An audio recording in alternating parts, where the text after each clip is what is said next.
One of the most uncomfortable questions in the African diaspora isn't about passports, citizenship, or even where you were born.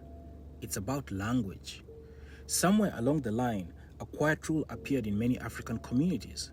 If you cannot speak the language of your tribe, people begin to question how connected you really are. That creates a strange moment for many Africans who grew up abroad.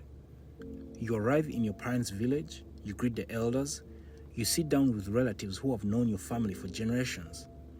Then the conversation begins in the local language.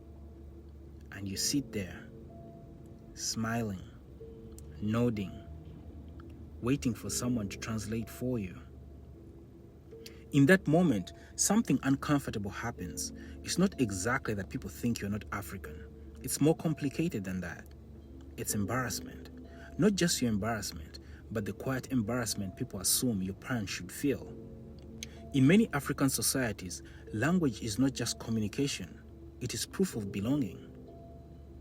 For those that do not know me, my name is Timothy and I run a WhatsApp group for the Black Diaspora, a space where we study the moves the world makes around us. Right now, we are building the $1 Diaspora Fund Registry. The idea is simple. If Africans in the diaspora organize even $1 together, we can begin building capital that belongs to us. If you believe the diaspora should play a role in building Africa's future, join the $1 Diaspora Fund Registry. All the links are in the bio. Language carries history, lineage, and respect. So when someone says they belong to a tribe but cannot speak the language, it creates a strange contradiction. How do you claim the house if you cannot open the door?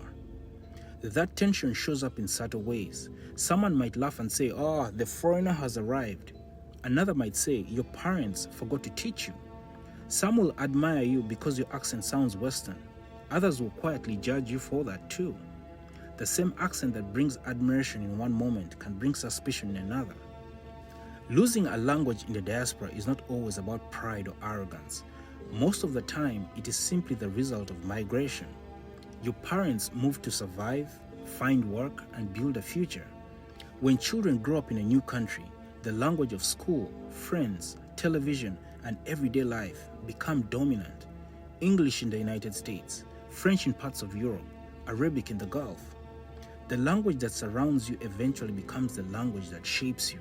Over time, the tribal language becomes something that is spoken only at home, sometimes less and less each year. Then one day, you realize you understand only fragments of it, and eventually, you answer your grandmother in English. Does that erase identity? Not really.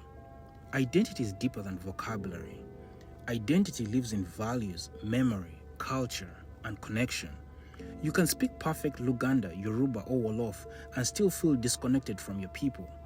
You can struggle with the language while still feeling deeply rooted in where your family comes from. Language is powerful, no doubt, but it is not the entire story. The real question is not whether you speak the language perfectly. The question is whether you respect where you come from and whether you care enough to reconnect with it. So before I go, most elders do not expect perfection. What they respond to is effort.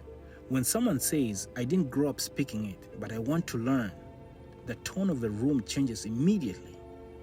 Language can be relearned, connection can be rebuilt, but the desire to belong has to come from you. So maybe the real diaspora conversation is not about shame. Maybe it's about responsibility. If the language was lost in one generation, the next generation still has the choice to reclaim it. Let's move.